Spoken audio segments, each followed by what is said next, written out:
dikasihi Tuhan, selamat hari Minggu buat kita semua. Salam, Horas.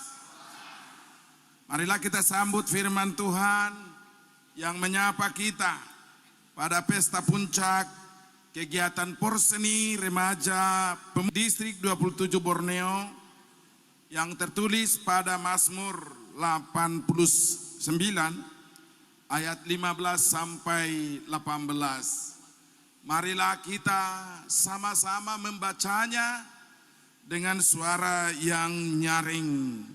Kita baca Mazmur 89 ayat 15 sampai 18, 2 ya.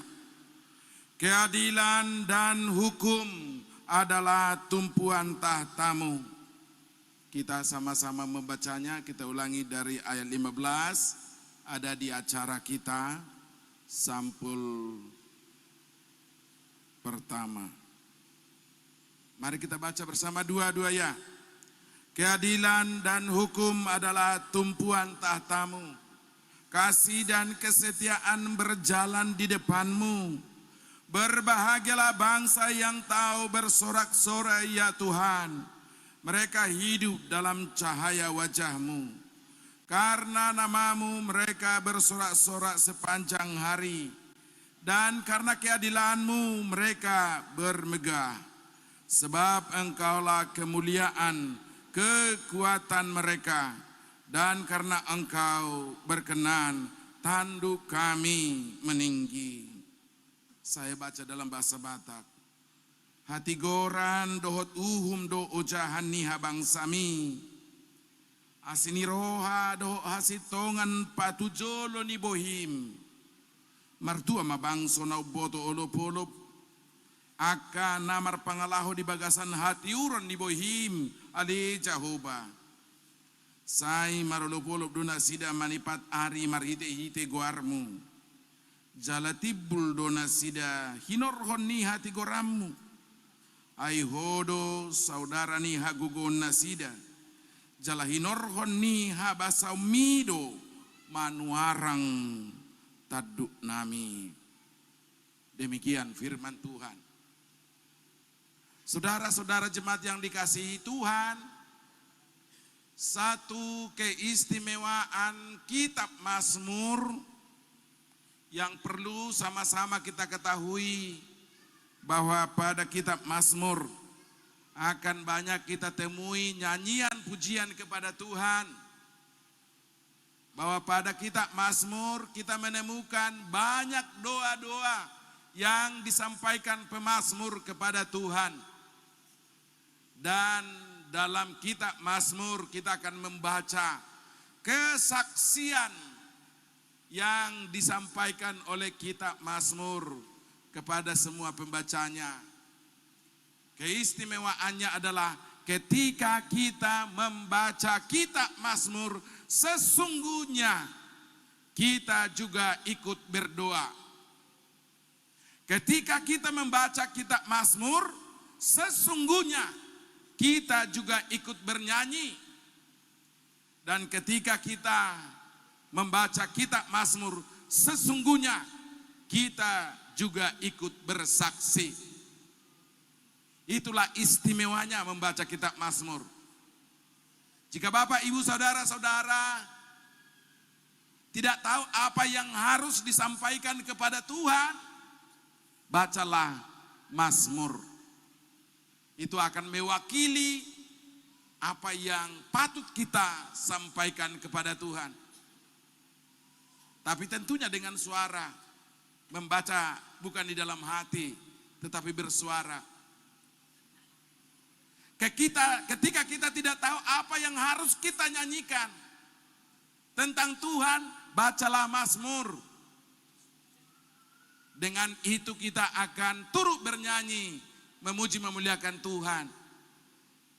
Dan ketika Bapak, Ibu, Saudara-saudari tidak tahu apa yang harus disaksikan dari Tuhan, keberadaannya dan perbuatannya, bacalah kitab Mazmur.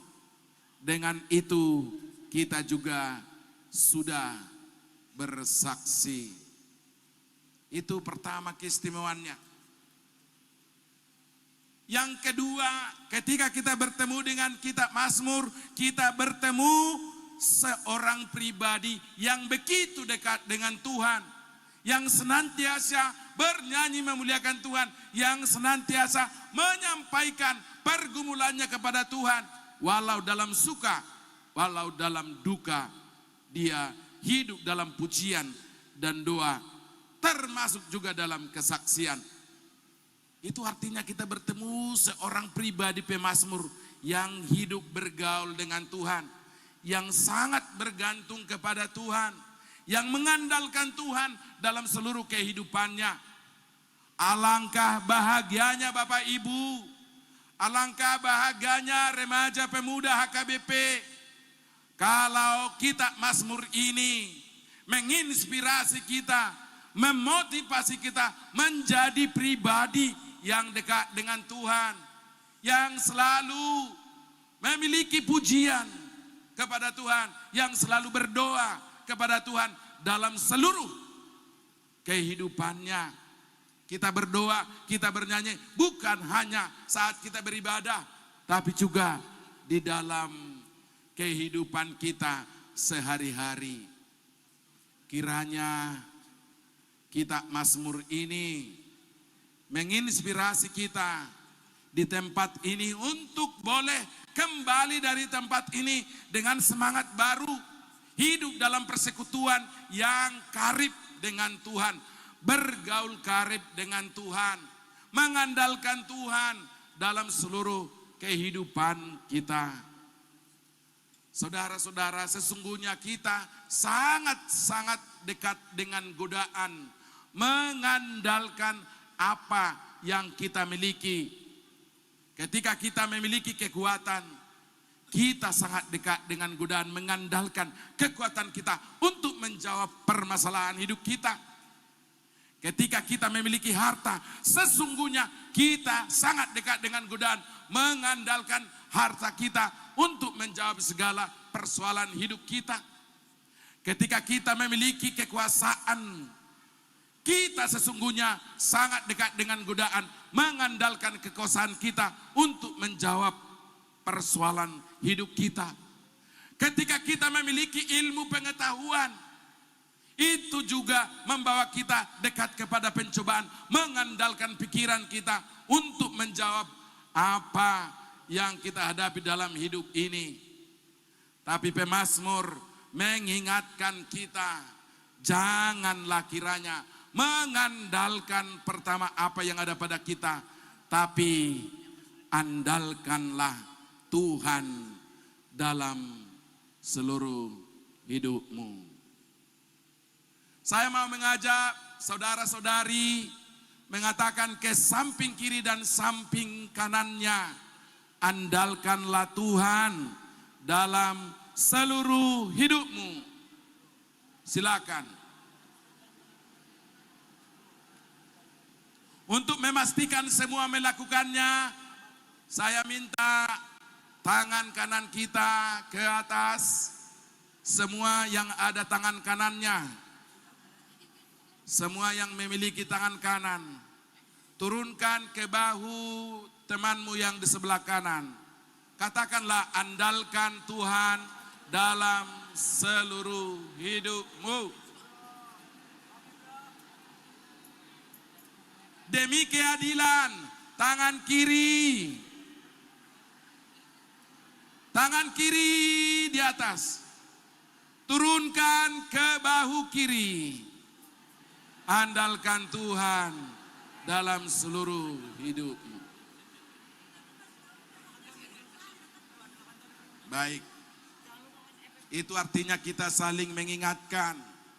Alangkah bahagianya kita kalau dalam persekutuan kita membangun kepedulian untuk saling mengingatkan seperti ini. Unang Peter disuruh lajo hotuna malo ida songona sing do bering sai mon torinna. Tortuna malo do disuruh. Base do namalo hapida tu do. Ala narotu si akanao to ate. Ya kanao to do nalao. Tuda tu.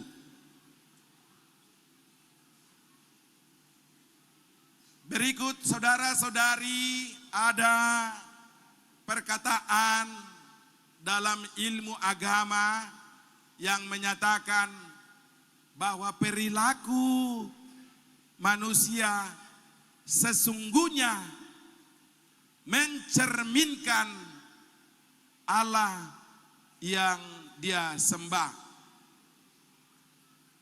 Pangalahon ni jolma, parangin ni jolma, marguru tu pangalahon ni debata naniha porsion nado. Molo par muruk-muruk do Tuhan nan sinobana par muruk-muruk mai. Molo para siroha do debata na sinobana para siroha mai. Molo tapahobar tuhata ni tuhata sitong do padohanon. Ala ditoppa do jolmai tumiru rupa ni debata do tudos pangalahoni debata. Jadi kalau kita melihat sesama kita sesungguhnya, kita harus melihat di wajahnya kemuliaan Tuhan. Hidup baina dong ede, kulihat di wajahmu kemuliaan Tuhan, ku kasihi kau dengan kasih Tuhan. Sambil menunjuk saudaranya, kita nyanyikan yang satu baris itu saja.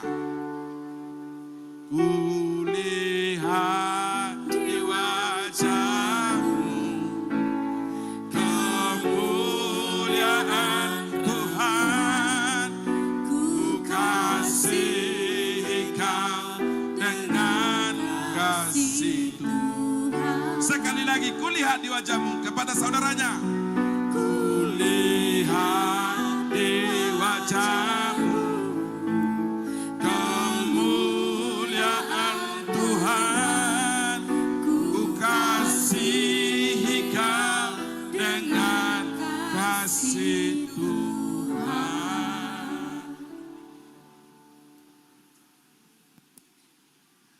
Karena kita manusia harus menggambarkan sifat Allah yang kita sembah, maka seharusnya orang akan mengatakan, di wajahmu kulihat kemuliaan Tuhan.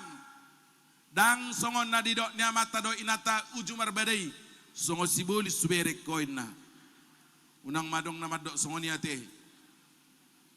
Dang ditoppa debata hita tumiru rupani sibolis.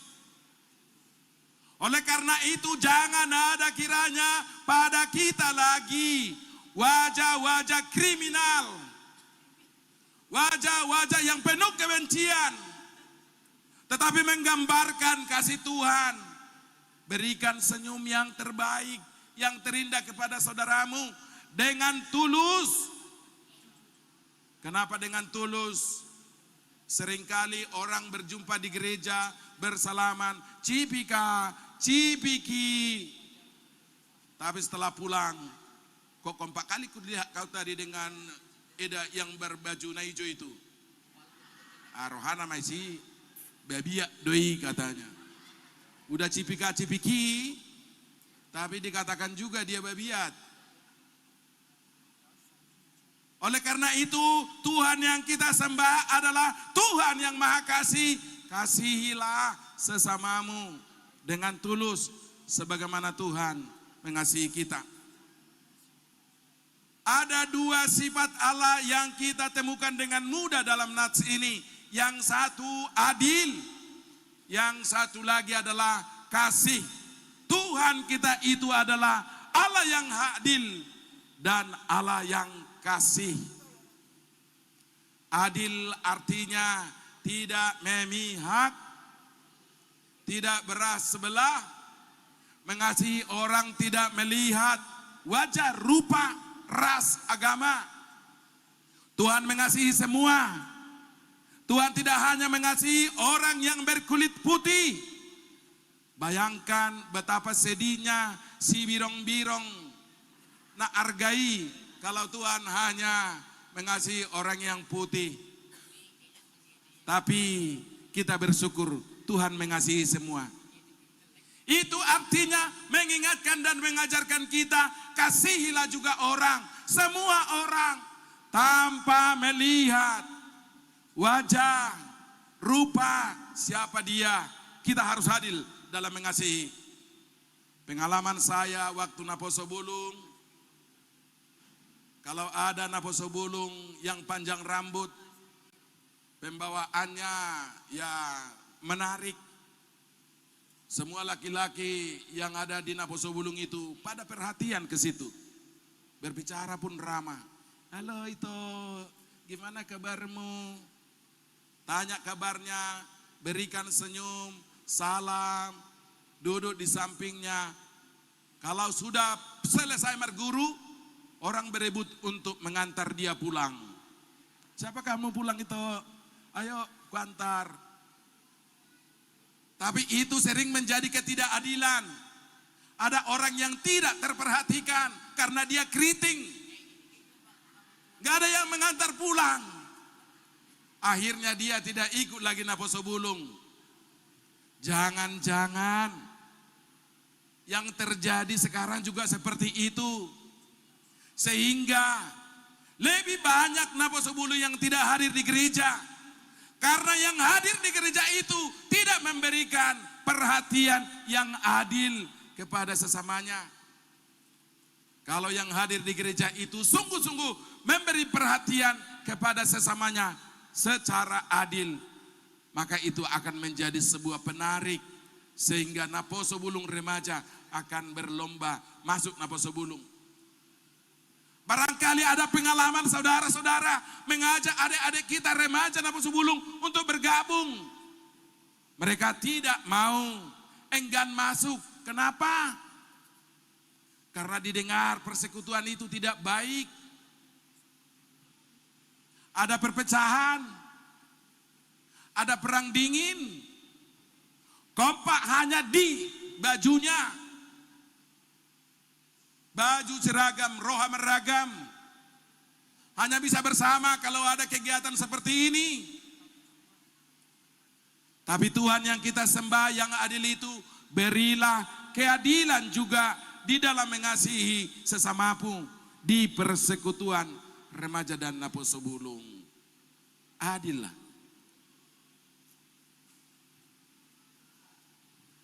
Adil juga berarti berilah hak kepada yang harus menerima.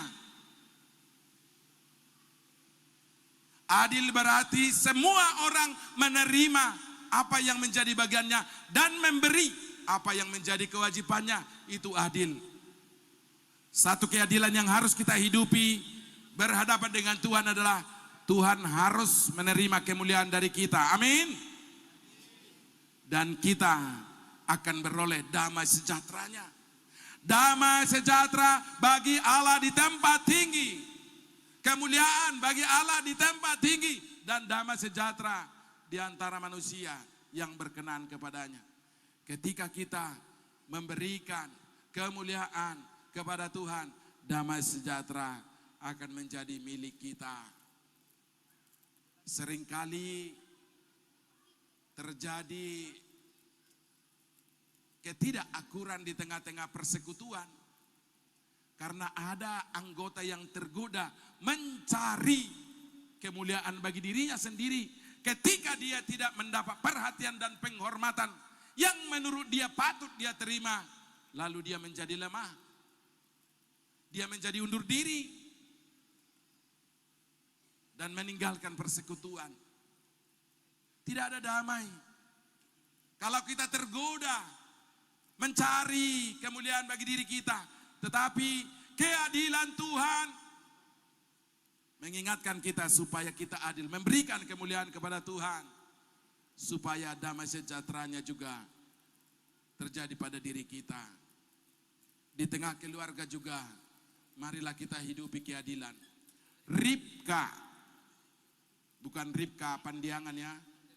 Ribka istrinya Ishak tidak adil dalam mengasihi Esau dan Yakub. Akhirnya terjadi perang saudara. Yakub harus menyingkir, meninggalkan rumahnya. Itu adalah penderitaan. Yakub tidak adil memberikan kasihnya kepada anak-anaknya yang 12. Dia lebih menyayangi Yusuf. Akibatnya saudara-saudara yang lain cemburu, bahkan menimbulkan kebencian. Dan kita tahu ceritanya. Oleh karena itu, dari sana kita belajar, jika kita tidak adil, itu akan menjadi akar permasalahan, kesusahan dalam hidup kita dan pada orang yang bersama kita. Kita juga harus kasih. Bagaimana Tuhan mengasihi kita, begitulah kita mengasihi sesama kita.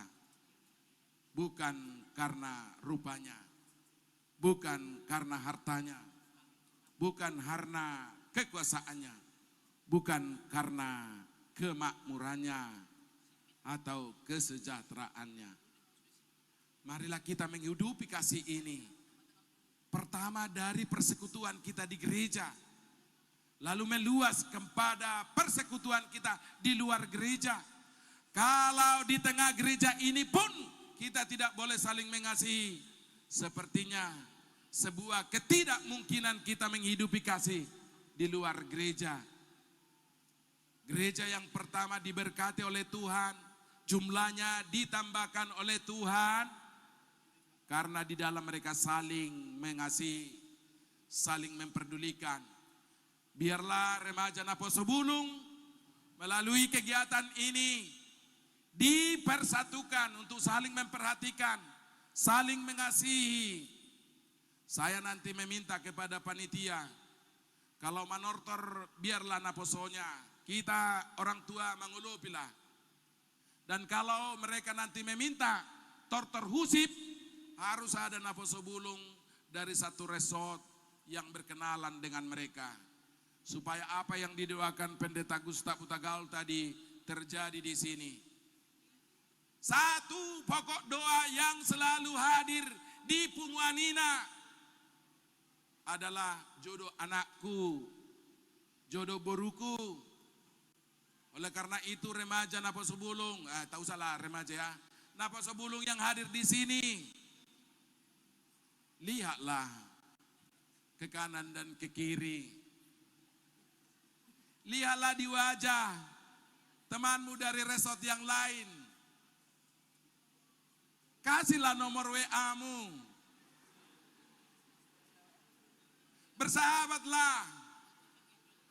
Silakan take me out dari tempat ini.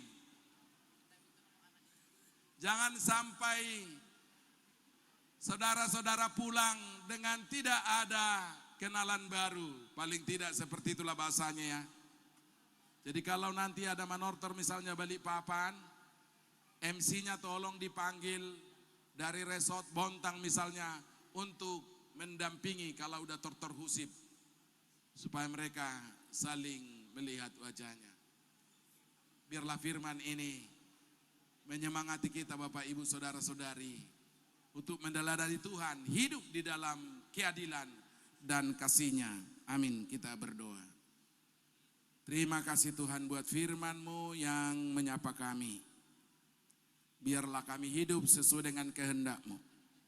Hidup dalam keadilan. Hidup dalam kasih. Seperti Tuhan telah tunjukkan pertama kepada kami.